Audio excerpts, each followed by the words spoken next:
This is the Sports Porch Philadelphia with your hosts, the Grand Schwabini, Rube, and me, your technical director.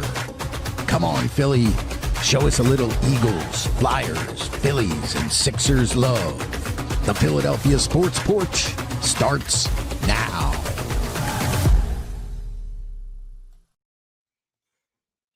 All right, Ruby. Well, really disappointing way to finish the season, as the Bears they pulled a cardiac comeback, but it fell short, and the Lions took care of business, leaving the Eagles to be able to capture the 2 seed, which would result in the Packers playing at the Eagles next week, and then if they win that game, a definitive home game in round 2. Nick Sirianni decides to rest the starters, except for getting DeVonta Smith his 1,000 yards, and it showed. A few more.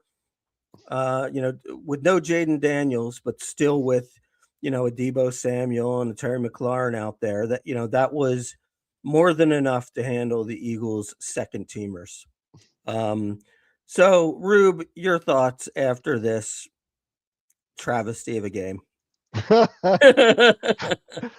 Well, we played the second team and we got them, and those are the dice that we decided to roll, probably for all the right reasons. You don't count even on your second team going 9 penalties for 124 yards. That's pretty pathetic. And that's the difference in the game right there. I don't know how many times that we gave them easy first downs on that were unnecessary pass interference. You really couldn't argue with many of them. They were real pass interference calls. Yeah. And you get what you get, and we can't throw a fit about it, as we used to say to the kids. So congratulations, all those Lions fans up there in northern Michigan. You know who you are watching right now. Thank you for doing your part. Eagles didn't do their part. And now we get what do we get, the Rams next week? I don't know. Either the Rams or the 49ers. Did the Rams end up winning? I don't know. Let's find out. The Rams did win. Oh, they poured it on. They ended up winning 37-20. So I believe that moves them up to 5. We're the 3. We play the 6. That would be the 49ers, I believe. And actually, from what I saw the 49ers the other night, I'm all right with that. I mean, it looks like Brock Purdy's a little nicked up. They've got they got a lot of guys that got injured in that game. They don't got much of a defense. So look, we got to deal with what we got to deal with. And look, I guess if you're Nick, go ahead. Yeah, I was going to say, listen, beginning of the season, we both said, 11-6. So while we didn't get the right 6, we got the record right. So they are the team we thought they were going to be. We got a home playoff game. We're the defending champs. In order for anyone else to be the champs, they got to beat the champs. So here we are, and we'll be well rested. We'll be as healthy as we've been all season long, and we'll be at home. So there's really no excuses at this point. We got to go out and defend home field and beat a lower seed in the playoffs, and then we'll see what happens from there. Yeah, I mean, correct me if I'm wrong, but I think Kansas City won either 2 or 3 road playoff games last year, didn't they? I don't remember, but listen, last year's last year, and Kansas City's Kansas City. I think we've got our offense and our running game and our offensive line has got to show up. If we can show somehow or another improve that we can run the ball and we can keep dynamic offenses off the field, like a San Francisco until this week, like a Rams team, even like a Seattle team, we should be okay. I'm not worried. I think we just got to take it one at a time, and we got one we got one at home. So we're going to be well rested and healthy, and not much more you can say. Wish we could have pulled that one out Had we have pulled that one out, who would we have played? Would it have been Green Bay? Would have been Green Bay, and then Oh, whoever we played in the next round would be at home. would be at home. So And then if the number 1 seed would have lost in the second round, then we would have the home NFC Championship game. so woulda, coulda, shoulda, but here we are, exactly where we want to be. Leslie Munchow says, "Way to not be Negadelphia." Rob says, "Bring it on. We'll play anyone, anywhere." Anytime. I want to be a little Negadelphia though. All right. You're entitled. But I'm gonna have you do it for me. You're gonna have. I'm gonna have you do it. I'm gonna have you do it for me. Just by answering a question. Okay. Oh no. I want you to rate the play of Tanner McKee today. On a scale of one, that sigh. on a scale of 1 to 10, couldn't be any more than a 5. I don't think he played a terrible game. Listen, he had the one bad interception. Other than that, I think he managed the game well. I don't think he was the reason we lost the game. I thought so. I won't be Negadelphia on him, guys. I think he played admirably for a backup quarterback who hasn't played more than 3 or 4 downs the rest of the year. So I still believe in my boy Tanner McKee, and I think if worse comes to worse, I think he's dependable. His entire offensive line was substitutes. He was running for his life. What I thought was poor, the 2 poor plays. The one was the interception, as you rightly called out. He didn't look off anybody. He was going to Dotson the whole way, and gosh, I wish he would have ran for the first down and kept that drive alive when they couldn't get it on 3rd and 1. To me, those are very telling plays. But listen, he wasn't playing defensive back, and he wasn't causing pass interference plays all on the defense, which was just horrible. True. It was college level defense. I thought, at least in the secondary. Yeah, I would give him one more. I would say the 4th down play that he overthrew Granson on the sideline was a pretty bad throw. Yeah. It was bad. It was bad. He missed a few, but I still believe in him. Okay. So no Negadelphia here. I believe in who we have on this roster, with the exception of Keely Ringo and anyone else not named Quinyon Mitchell or any of our starters. Yeah, but by the way, I mean, how is look, I guess good for him that Keely Ringo has found a niche where he's a really good special teams player, right? Yeah. And he did make a good play as a gunner, earlier in the game today. But my God, he cannot play cornerback. I mean, he is dreadful. I mean, it's amazing. I mean, of course, we're not the one on the field getting burnt like toast, like he is. But God, it's like, half the time, if he would just turn around, he might get an interception on these underthrown balls. You know what I mean? He doesn't even know where the hell he is. Let me ask you this. Let's break down the naked boot where they scored that Johnson 39-year-old touchdown. Are you and Ringo was there? But are you don't you have to play the quarterback in that position? There's nobody else in front of you. Yes, don't you have to go to the? You have to go out of the quarterback. And here was the thing. It wasn't like there was that he knew that there was a receiver darting behind him that he was supposed to cover. He turned around and he started looking for a receiver. Like, what the hell is he doing? Yeah. Oh my God. Yeah. Wow. He is bad, man. Yeah. So I think but listen, if let's take positives away from this. All the defensive backs that we picked up, this Jacorian Bennett, this Davis, whomever else, that they all need to be cut, and we need to go figure out who to go get in our defensive backfield, or we're going to have to draft more in the defensive backfield. So I don't know what other positive can come out of it, but no, I'm not letting you bait me into Negadelphia, Schwabi. I'm staying positive. We've got a playoff game next week, and a lot of teams like the Lions we'll be watching and wishing that they were in the playoffs. So we're in. We're in, and we got a chance to defend the title. I'm going to give you a Posidelphia take here. Okay? I please give it to me. I have a name for this game. I call it the Adoree Jackson appreciation game. Well said. Well said. As much as we've been dogging that guy, Right. he has played better as the season has gone on, and he's not any of these other guys that played today who were just not good. It's unbelievable. Just not good. Unbelievable. Who'd you think the MVP of the game was for the Eagles? The MVP of the game for the Eagles. Jalen Hunt. Jalen Hunt? What? Jalen Hunt, dude. He's everywhere, man.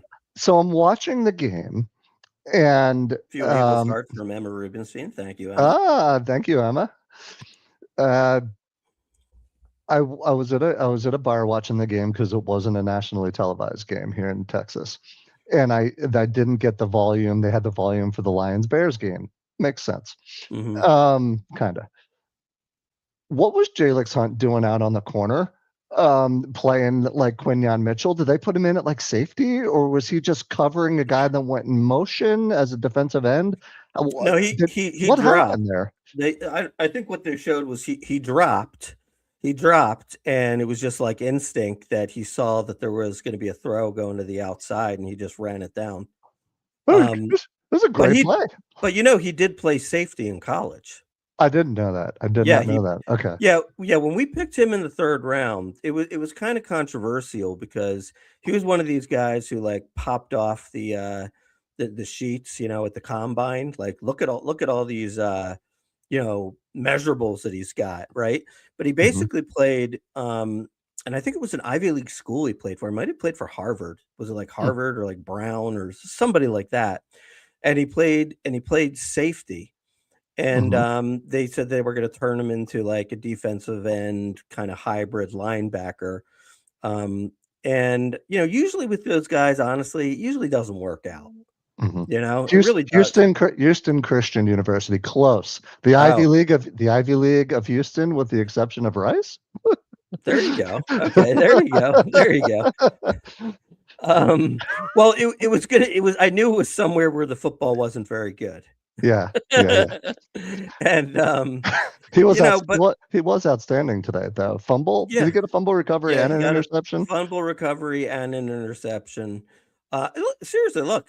I mean, look, his main position is defensive end, and he finished the year with 3 interceptions.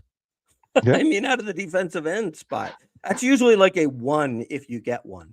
Yeah. You know what I mean? So yeah, I'd give it to Jalen Hunt. I thought Tank on the offensive side played well. And by the way, like, didn't seem like after he scored the touchdown for us to take the lead, he never touched the ball again. Yeah, I don't understand that. Every time he touched the ball and ran with it, he was averaging like 6 yards a carry. Right. Yeah, we got a comment from Tony K here, and so let's flash that up. There, yeah. Our arrogant head coach lost us an opportunity to have 2 home playoff games. I can't disagree with you. I can't. I mean, look, we kind of talked ourselves into, let's get the starters healthy and maybe we can beat them with our backups anyway. And you can't count on Chicago losing. We talked ourselves into it, but I do remember my initial gut call on this was, if the 2 seed is available, you got to play everybody and try to get it. Yeah. That was my initial call. And I think looking back on it now, that's the right call. I mean, because, look, if we had a Dan Campbell or a Bill Cowher as our coach, they would have played everybody with the 2 seeds still available. And I think it's pretty clear we would have beat this team today with our A team pretty easily, Yeah. So it's a little disappointing. But then again, at the same time, I'm kind of looking. I'm kind of look. By the way, Mary Corning Hyman says hello. Wants you to know she's watching. All right. Hey, Mary. I do not know Mary. Mary, it's nice to meet you. Mary meet Grand Schwabini meet Mary. So, I don't know. I mean, look, the bottom line is this, the road to the Super Bowl it's just going to be hard. But I'll tell you what, I mean, look, would it surprise you if, so let's see. I'm saying this in the end, when it's all said and done, it may actually turn out to be like we got the 2 seed anyway. Because what we're doing is we're getting a banged up 49ers team coming into our home place. If we take care of them, I'm going to bet on the Rams to beat the Bears, and then they're going to have to come to play us. So there's your 2 home games. You know what I mean? Yeah. And look, it's a tough road. I mean, there's no doubt about it. It's a tough road, but it's always tough. It's always tough if you're going to win it all. Yep. It's playoff football, and Mhm. it is easy to second guess.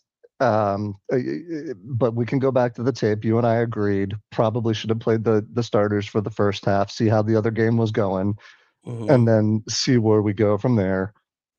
But listen, at the same time, we play Jalen Hurts and he tears his ACL, then everyone's calling Sirianni a moron. So what do you do? It's you just you play the cards you have, you take the best odds. Again, I don't think anyone in the Eagles locker room was counting on 9 penalties for 124 yards. That was the No. difference in the game, quite frankly. And we just gotta eat it and move on, flush it, and go play some playoff football.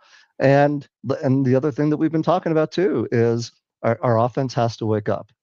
Doesn't matter who we play, whether it's Green Bay, San Francisco, LA, Seattle, whomever, Chicago, our offense has to wake up and be dynamic. And we cannot bank everything on being the next 1985 Bears. So, time will tell, and we will see whether our offense can put it together and go on a run. One call I didn't like, just to mention it, was Mhm. in the second quarter when we had I think it was maybe like a 4th and 3, like from like the 6-yard line. We could have kicked a field goal just to go up 10-7 there. Mhm. I I kind of felt like, look, you can't be gambling when you've got your second teamers in there. I thought Yep. that would have just made sense to go up 10-7, have a lead at halftime. You know, ultimately, that's not what lost the game, but I did think that there were some like, you can't make the same decisions that you would make as you would make with the starters in there. That was one of my thoughts. What did you think of that call? Yeah, I think exactly what you said. I was thinking, why not take the points? All we Right, got to do is be up on this team, and we'll be okay, and make them play from behind. right. And we played a decent first half, except for just some bad decisions, coaching and execution decisions. Uh, we left points on the field, and then you go down at halftime, and you're panicking, perhaps. Um, Mhm. some comments out there from the audience. Tony agrees with me. Tony, don't ever say that, please. Now you're going to give him a big head. I think it's a great point you make. Okay. You play with your second team, but you play with the first team mentality. And again, hindsight's 50-50. But what are you going to do? Big Al, our friend from high school, says, or Ringo not tackling. I would 100%. say I would say not tackling, not covering, and not playing, flag-free football. I think he did all 3 of those things. Yeah, yeah. So let me ask you this, right? Not Mhm, to really, well, our job is to overanalyze the game. But as right. we look at what the second team did today, Mhm. are you drafting any differently come April? That's a good question. Yeah, I mean, look, this is what I think the team needs. I think the team needs, like, if I'm just saying, I don't know if we have multiple picks in the first 2 rounds or not, but let's just say we have 1 pick in each round. I think that's what it is. I think, like, in the 3rd round, we might have, like, 3 picks or something. Okay. Um, but in the first 2 rounds, what I gotta get myself, an offensive lineman, um, probably A with my one pick of here, the real quick. We've okay, got a real quick. So we've got a one, a two, two threes, two fours, two fives. okay. So with the first round pick and the second round pick that we have, I think in the first round I gotta get myself, you know, a top 32 offensive lineman. Um, you know, and it doesn't necessarily have to be to replace Lane Johnson. Simply because um, I think Fred Johnson's not bad. You know, Mm, mm-mm. so it doesn't have to be to replace Lane Johnson, but let's say to be to challenge for the starter at guard at Tyler Steen's spot. So then if Dickerson gets hurt, you can slide this guy in for Dickerson, right? Instead of Mhm, maybe like mhm. a Toth or something. Um, even though Toth didn't, hasn't played that badly at all. I think he's played pretty well. But so that's one. And I think the number 2 thing that I would go after would be a cornerback. I mean, I think ideally, if you have a second round draft pick that you hit on to start opposite Quignon and let Cooper DeJean stay, In the slot. in the slot and then, in the nickel. Then I think you can have like a really dominating defense. I mean, look, it is Adoree Jackson Appreciation Day, but but I think we both agree he's still, pretty much the weak link on the defense. So Yep. um that's what I'm looking at. The only way I draft any different off of that, if they end up, for example, like trading AJ Brown, I might do something different, at receiver. Um, but to be honest, it seems like things have really settled down on that front.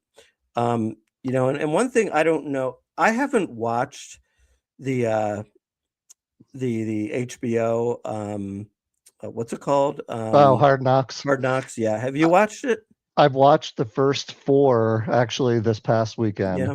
Um, Well, and yeah, go ahead. let me ask you this question then, since you've Mhm. watched it.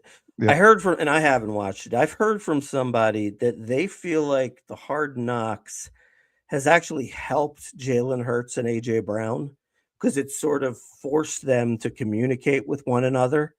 And so now they're like high-fiving and doing a little shimmy shake after a touchdown. I don't know. Is there anything to that? What do you think?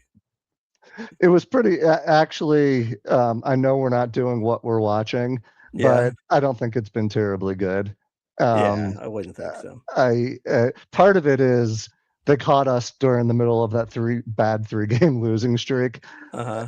and so you're like, how many more times can I hear Sirianni say, "You must count on the people in this room. They're the only Right. people we can count on. They're the only ones we can care." Okay, got it. Right. All right. So if everyone's buying into that, rock Tough, on. tough, detailed together. Tough detail together. I kind of actually like Right. that. Yeah, But yeah, yeah. I don't think it's been great. And honestly, there's very little you see very little interaction between Right. AJ and Jalen. And when you do, it looks to be fairly amicable. So Yeah. there's nothing on there that shows me otherwise. And they could be purposely not saying things. I'm Right, I'm sure right, there was a big strategy session on what we do and what we don't do on this thing. right. But no, I don't know how much there is to it. And by the way, I wouldn't waste any time watching it. 2 thumbs down from Rube. Yeah, yeah, I agree. I mean, I used to like them. I never liked the in season because the in season it's you can't follow 4 teams. I No. mean, like if you divided it evenly, they'd each get 15 minutes. I mean, in an hour program, it's ridiculous, and sometimes that doesn't happen. And one team might get like 8 minutes. You know what I mean? It's stupid. And it's Um, three really bad teams too. right, right, Three of the four are like Liev Schreiber in his deep voice saying right. they'll play for each other this year, but clearly these three organizations are looking towards the draft.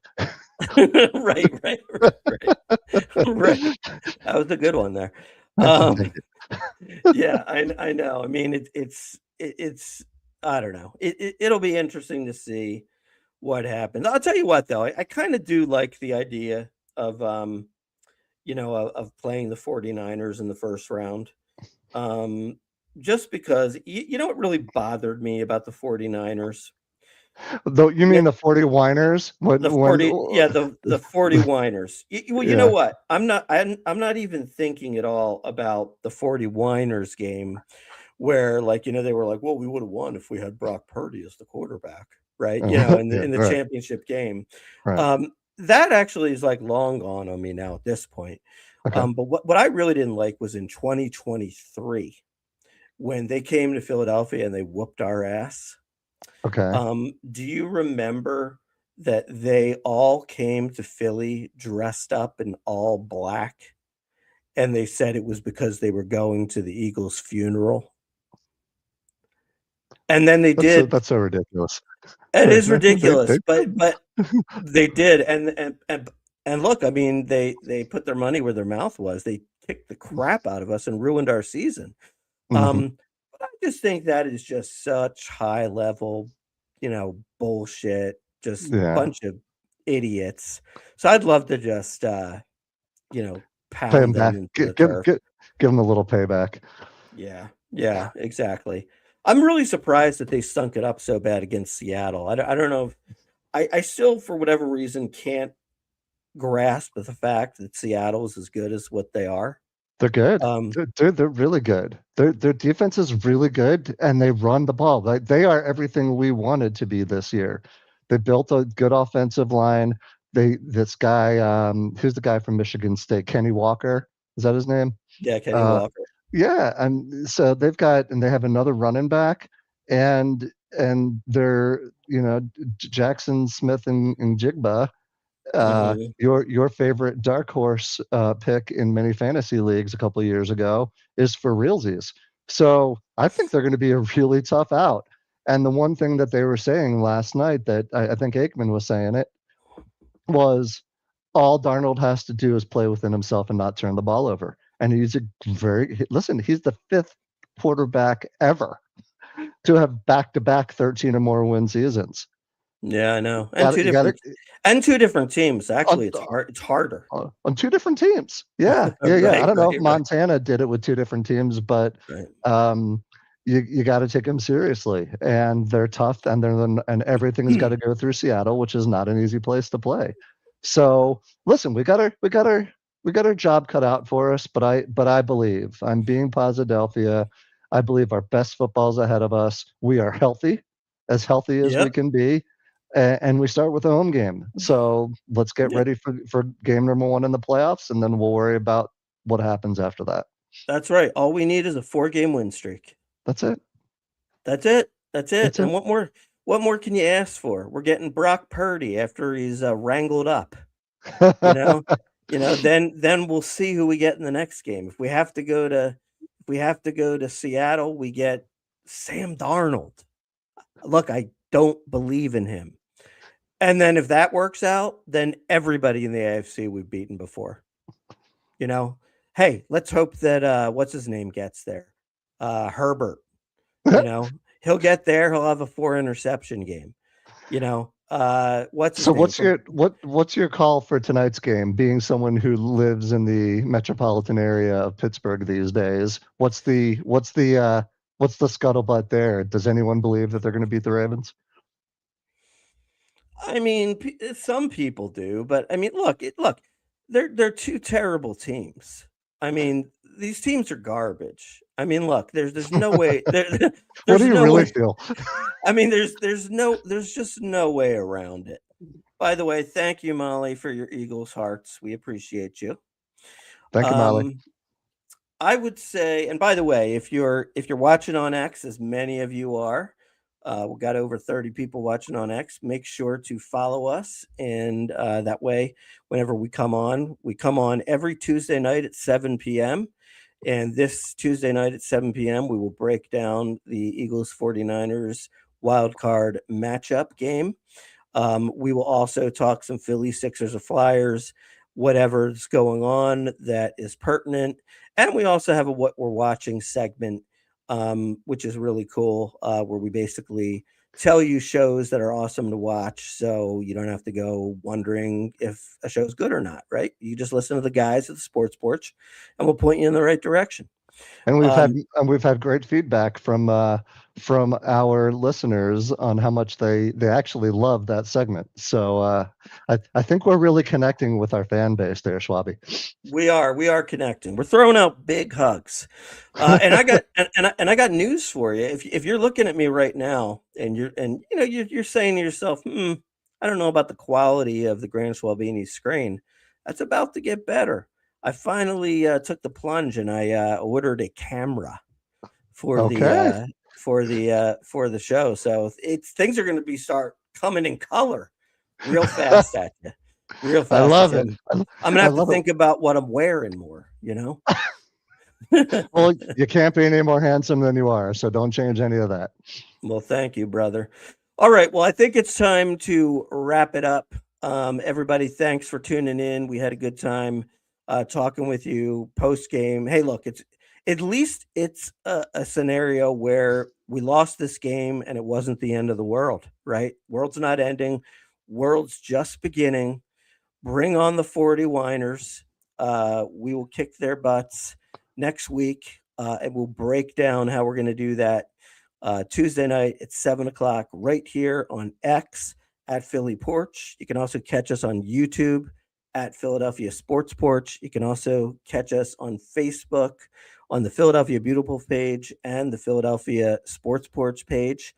So thanks very much, and we are going to take you out the way